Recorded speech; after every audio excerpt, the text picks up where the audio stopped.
Olá, meus amigos e minhas amigas. Hoje, com mais uma reflexão para todos nós, que tem como tema a palavra de esperança enviada por Jesus a todos nós.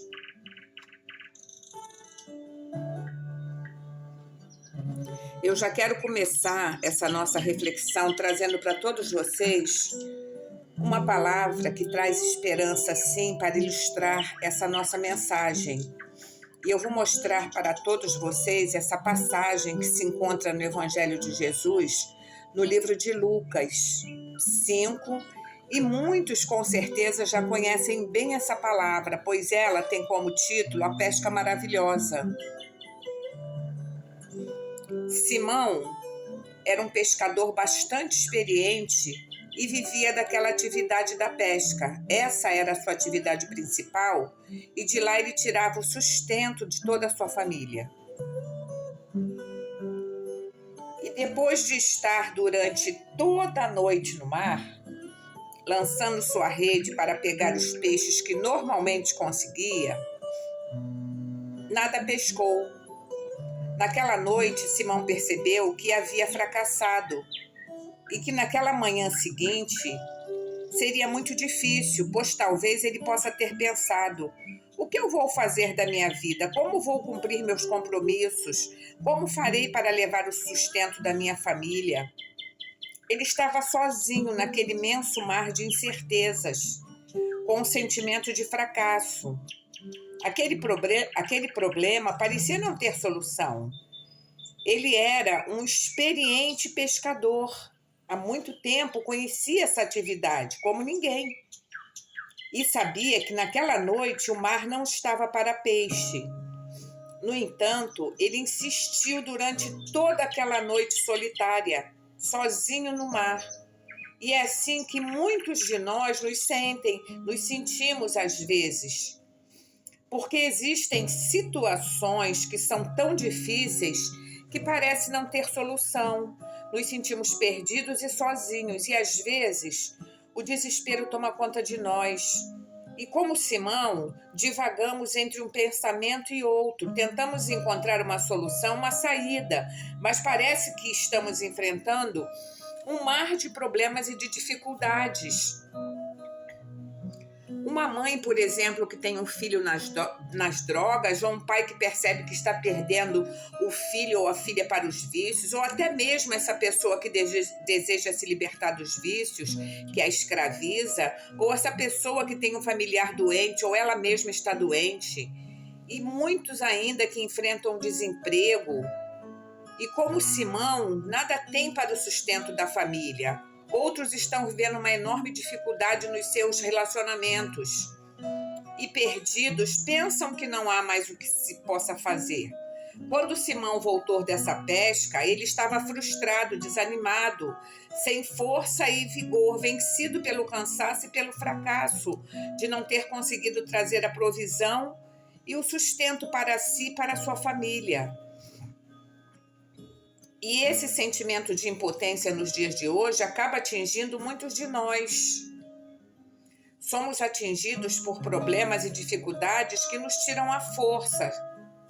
Somos humanos e em nós, por mais que possamos querer, não há força, somos fracos, somos dependentes uns dos outros, seja de qualquer maneira, precisamos sempre uns dos outros, não somos uma ilha. E por mais que não quisermos, muitos já tentaram resolver alguns dos seus problemas compartilhando com outra pessoa que, por mais boa intenção que tivesse, muitas vezes essas pessoas que procuramos em nada pôde nos ajudar. Mas quando Simão voltou daquela pesca frustrante, ele encontrou com o Senhor Jesus, que já sabendo o que havia lhe acontecido, pois Jesus sabe tudo o que nos acontece, e muitas vezes ele apenas espera que o busquemos, como buscamos resolver nossos problemas com coisas e pessoas. Nada conseguimos e Ele apenas anseia que nós possamos, na realidade, contar com Ele. Ele é o nosso refúgio, é o nosso amigo fiel. Simão nem esperava aquela atitude de Jesus, como muitos de nós, muitas vezes, nem esperamos nenhuma atitude de Jesus ou de Deus. A gente prefere acreditar que não tem mais jeito, não tem solução. Quando Jesus lhe disse, mesmo sabendo que teria que lidar com a descrença de um homem experiente em pesca, e muitas vezes achamos que a nossa inteligência e experiência são suficientes para percebermos que uma situação não tem mais jeito, não tem mais como resolver. Jesus lhe ordena que lance novamente a rede ao mar. Simão deve ter ficado entre dois pensamentos e deve ter se perguntado: será que tem jeito? Será que tem solução? Mas resolveu acreditar e disse ao Senhor Jesus: Mestre, havendo trabalhado toda a noite, nada apanhamos. Como muitos dizemos para Deus: meu Deus, eu já fiz tudo para resolver esse problema, essa dificuldade, essa situação, mas nada consegui. Mas Simão continua conversando com Jesus e diz: mas sob a tua palavra lançarei as redes. E talvez muitas pessoas, por estarem tão imersas no mar de problemas e sofrimento, que se esquecem de olhar para o Senhor Jesus e fazer como Simão, e dizer para Jesus: Mestre, eu já tentei resolver essa situação de todas as maneiras, esgotei as minhas forças, mas sob a tua palavra eu lanço não as minhas redes, mas lanço a minha vida, esses problemas que me afligem. Eu não sou pescador, mas sou um homem, sou uma mulher que depois de nadar nesse mar de muitas tormentas e dificuldades, pede a tua ajuda e lança sobre a tua palavra todas essas aflições e dificuldades que me afligem a alma. Então, mesmo exausto, Simão atende a orientação de Jesus e lança de novo sua rede no mesmo lugar que já havia explorado anteriormente e nada pescara. Nós também, igualmente, estamos diante da mesma situação onde sabemos que nada mudou. Mas Simão, ao lançar novamente as redes, ele decidiu dar crédito à ordem de Jesus. E deixando sua fraqueza de lado, se submeteu ao comando de Jesus, e a palavra nos diz que ao lançar as redes, apanharam grande quantidade de peixes, tantos peixes que rompiam-se as redes. Então fizeram sinais aos outros companheiros pescadores do outro barco para que fossem lhe ajudar. E foram, encheram ambos os barcos a ponto de quase irem a pique. Vendo isto, essa situação tão diferente daquilo que Simão Pedro esperava, prostou-se aos pés de Jesus, dizendo: Senhor, retira-te, afasta-te de mim, porque eu sou pecador.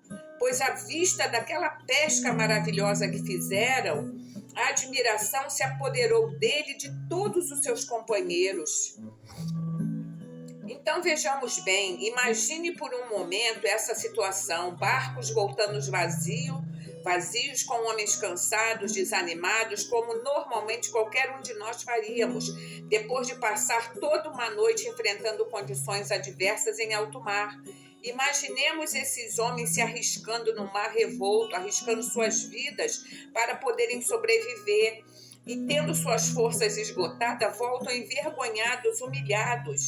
E Jesus entra em cena, mudando toda aquela situação, transformando maldição em bênção, porque o Senhor Jesus é especialista em fazer isso. Tudo estava perdido, sem solução, e você pode ler sobre essa pesca maravilhosa lá no livro de Lucas, no capítulo 5. Jesus ordena: lance a rede, e ele obedeceu. Quando ele obedeceu, é como se ele dissesse com essa atitude: Senhor, eu confio em ti. E talvez esteja faltando essa atitude em muitas pessoas, pois Deus, através da sua palavra, já disponibilizou ajuda, a solução para nos ajudar a vencer todos os males e problemas que vêm nos afrontar. Desde a criação do mundo, Deus sempre desejou que todos fôssemos livres de tudo que nos aprisiona. O povo de Israel vivia como escravos, sendo oprimidos por um faraó perverso que trazia muito sofrimento àquelas pessoas. E Deus, vendo isso, se indignou e usou Moisés para enfrentar faraó, a fim de que ele pudesse libertar o povo. Mas foi necessário que o Egito sofresse muitos castigos e pragas por parte de Deus para que pudesse libertar aquele povo sofrido. E Deus sempre está na defesa de todos que estão em situação de sofrimento. Logo, jamais podemos esquecer que esse Deus misericordioso sempre está disposto a nos socorrer.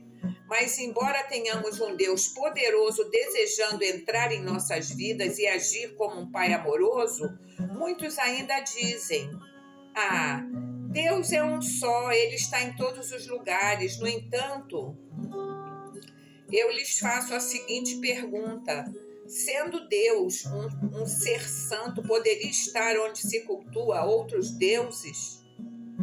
Onde há manifestação de espíritos que são contrários, enganando a muitos, dizendo-lhes que Deus está ali? Como o nosso Deus poderia estar num lugar onde se pratica o mal, onde se pede para destruir casamentos e famílias, se a família é um plano de Deus, e pedem doenças e morte para seus desafetos? Em sã consciência, você acredita que Deus estaria nesse lugar, sendo um Deus amoroso e misericordioso que abomina o mal? Deus estaria no lugar onde pessoas dão todo o crédito, atenção e toda a sua fé para santos que foram elegidos e promovidos por homens e não por Deus? Santos que eram como nós, pessoas pecadoras, e somente fizeram algumas coisas boas, foram promovidos a santo. E a palavra do nosso Deus é bem clara e explícita quando diz que somente o Senhor Jesus é santo e tudo está sujeito a Ele. Então vejam bem, os homens e mulheres que essas pessoas chamam de santos são milhares, mais de 27 mil, como afirma um escritor chamado René Miller em seu livro Os Santos que Abalaram o Mundo. São de todas as condições de vida, raças, cores, culturas, países, etc. Porém, uma coisa só lhes são comuns, porque foram pessoas boas. Basta analisar a vida deles. A santidade é a única e exclusivamente de Deus. É a única condição que faz uma pessoa santa, é o resultado de uma vida submissa à vontade e à palavra de Deus. A natureza de Deus é ser santo, nenhum homem é santo. Essa condição só pode ser estabelecida quando nos aproximamos dele e abrimos mão de todas as nossas vontades para viver de acordo com o que Deus estabelece como padrão a ser seguido. Se você ler a Bíblia, vai perceber que em nenhuma passagem Deus promove em homem nenhum a santo. Pelo contrário, o que ele nos exorta, nos diz o tempo todo é para que nós nos arrependermos dos nossos pecados e reconhecermos que o Senhor Jesus é o nosso único, suficiente, exclusivo Senhor e Salvador. Somente Ele tem total condição de receber a condição de santo, porque foi o único que foi moído, ferido, desfigurado na cruz do Calvário. Quem dessas pessoas promovidas a santo, por mais que tenham feito algumas boas coisas, foi submetido a um castigo terrível pelo qual Jesus passou? Quem foi pregado numa cruz e martirizado até a morte? É um total descaso quando eu transfiro toda a minha confiança e fé em qualquer um outro que não é o Senhor Jesus. Será que Deus, tendo dado seu único filho e passado por todo esse sofrimento para restabelecer seu relacionamento com os homens, vai estar num lugar onde se privilegia toda a atenção a outros deuses, inclusive muitos deles em estátuas de esculturas? e se voltam para esses deuses, depositando neles sua fé e esperança, Deus poderia se agradar com isso? Poderia compactuar com isso? Vejam o que Deus diz lá na sua palavra sobre isso, no livro de Êxodo 20, do 4 ao 6. Ele nos diz, nos orienta: não farás para ti imagem de escultura, nem semelhança alguma do que há em cima nos céus, nem embaixo da terra, nem nas águas debaixo da terra. Não as adorarás, nem lhes dará culto.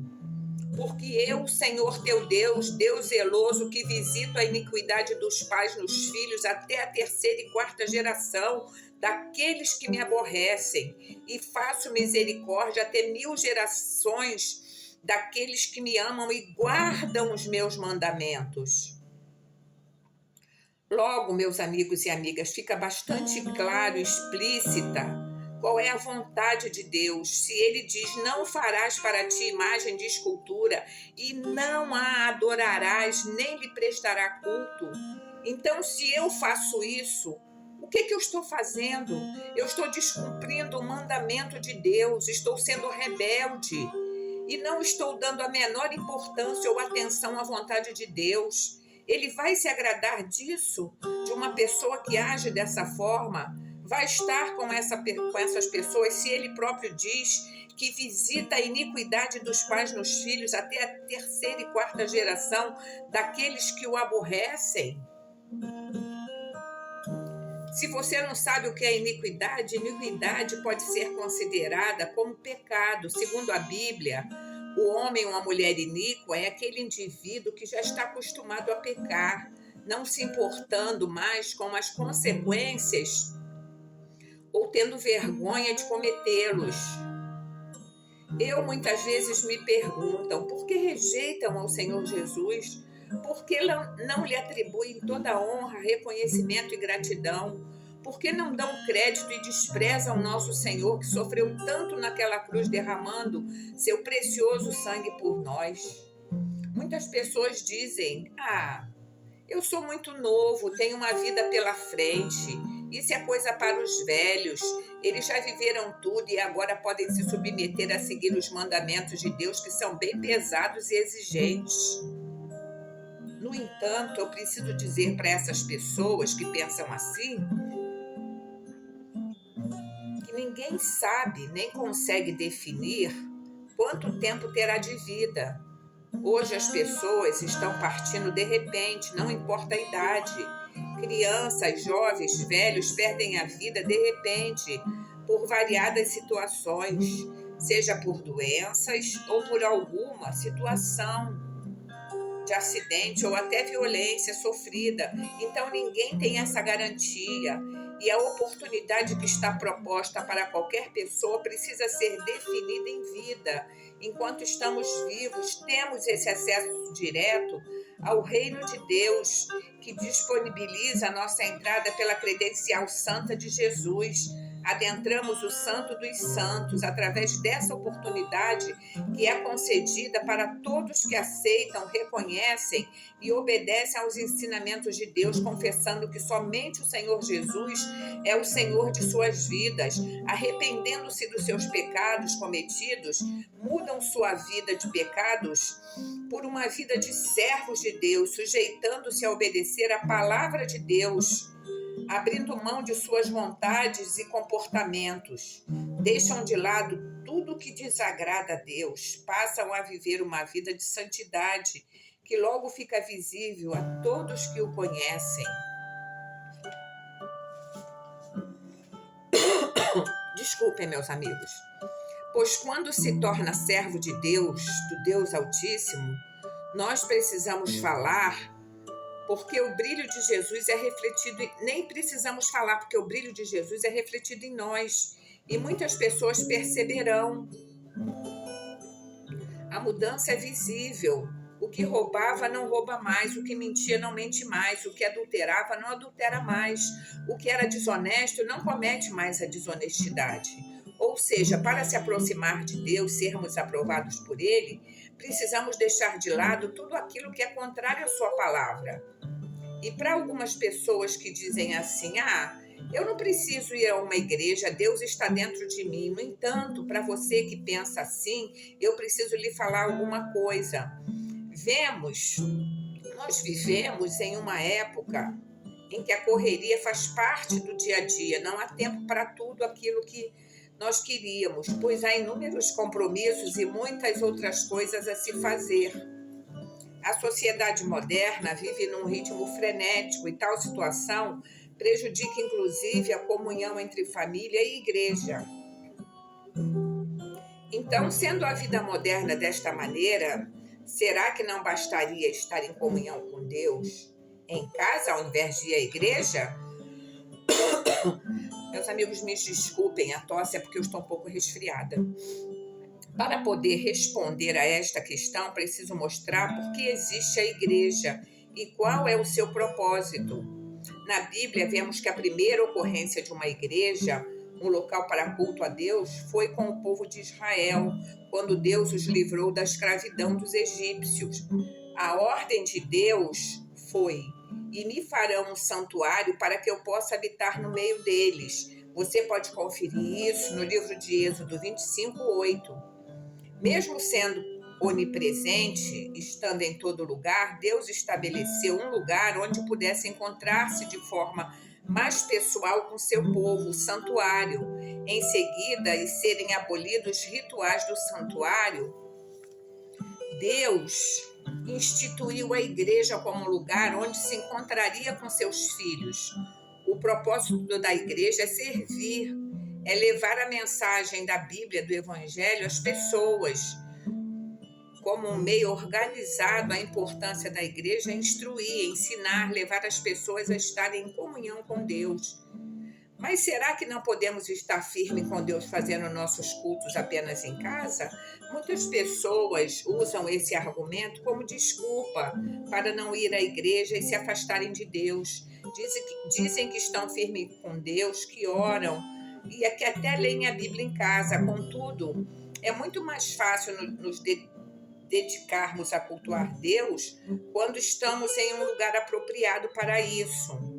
Prova de que Deus quer que comunguemos com Ele também na igreja está no seguinte texto: não deixemos de congregar-nos, como é costume de alguns, antes façamos admoestações, e tanto mais quanto vedes que o dia se aproxima. Isso está lá no livro de Hebreus 10, no versículo 25. De modo claro, o apóstolo Paulo ensina que os cristãos não devem deixar de congregar-se, como é costume de alguns, e que quanto mais se aproxima o dia da volta de Jesus, mais devemos ir à igreja, a fim de nos prepararmos. E se esse conselho era válido há cerca de 2000 anos atrás, imagine nos dias de hoje. E como o Senhor Jesus nos ensinou, dizendo: onde estiverem 2 ou 3 reunidos em meu nome, ali estou, no meio deles. Isso está lá em Mateus 18, no versículo 20. Deus escolheu a igreja para encontrar-se com seu povo, porque é ali que Ele quer nos instruir. O Senhor sabe também que a comunhão entre os irmãos fortalece a fé e o ânimo a fim de perseverar em seguir a Deus e pelos louvores também, os cânticos que enriquecem a vida espiritual das pessoas. O grande dia da volta de Cristo se aproxima. Não compensa ficarmos longe de Deus. E se não vamos à igreja, torna-se mais fácil nos afastarmos de Jesus. E como o salmista disse, alegrei-me quando me disseram, vamos à casa do Senhor. Isso está lá em Salmos 122, no versículo 1.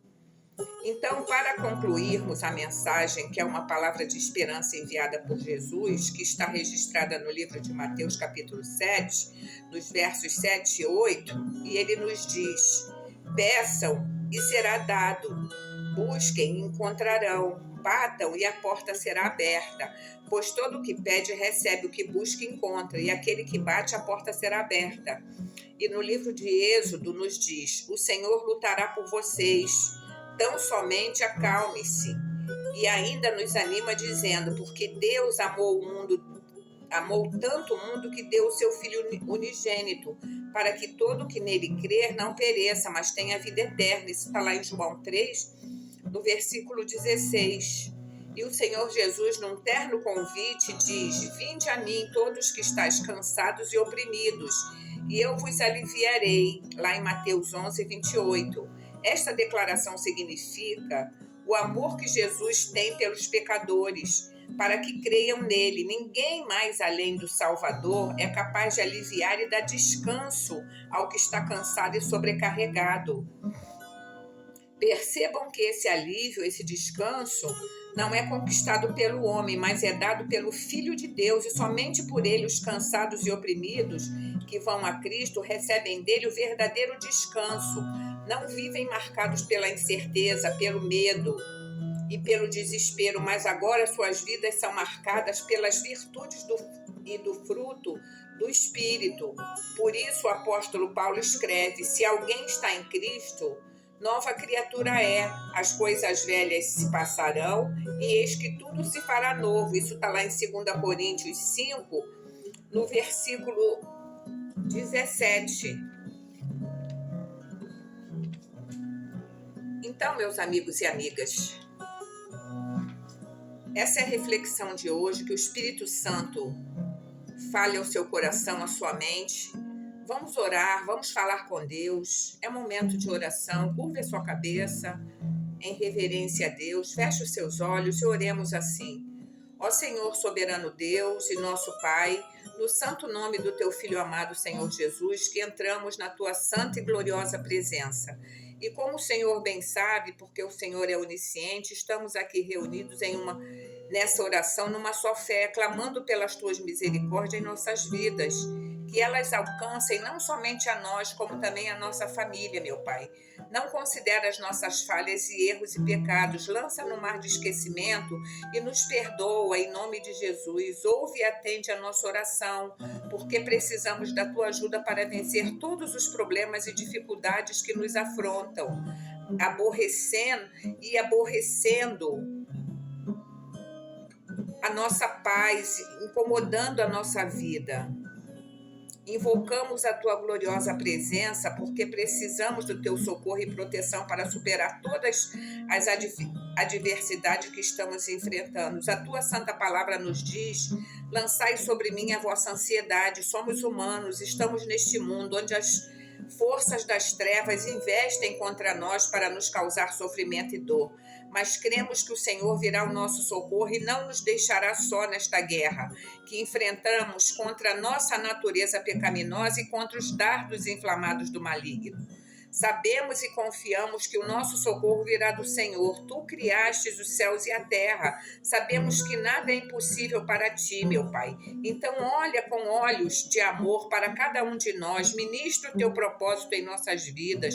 Cuida também da nossa família, da nossa casa, desses que ainda não se renderam a ti.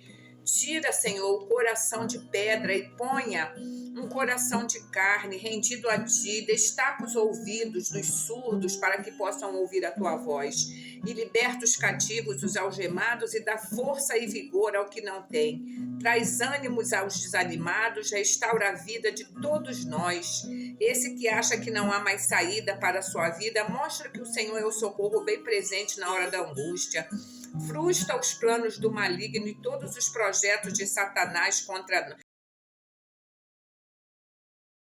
Sejam destruídos, pois o Senhor é o guarda de Israel, o leão da tribo de Judá, a raiz de Davi, a estrela da manhã. Te amamos, Deus. Somos pecadores, sim, mas queremos nos limpar, nos purificar no santo nome do Senhor Jesus. Lava-nos com teu precioso sangue e perdoa tudo o que fizemos, pensamos ou dissemos sem pensar.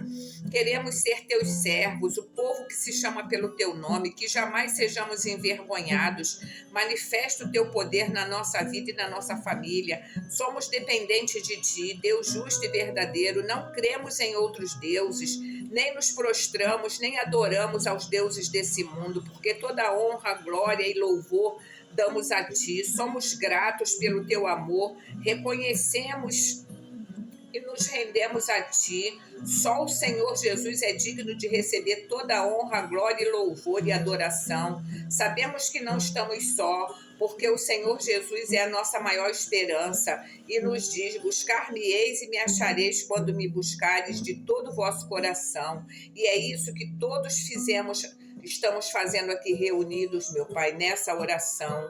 Nós estamos te buscando de todo o nosso coração. Então, dá-te pressa em socorrer a todos nós. Muito obrigado, meu Senhor e Salvador. Te agradecemos pelo teu amor e cuidado. Em nome do Pai, do Filho e do Espírito Santo. Amém. E você que crê e concorda, diga amém. Diga graças a Deus. Então é isso, meus amigos e amigas. Nós ficamos por aqui. Um forte abraço. Fiquem todos com Deus e até a próxima reflexão, então.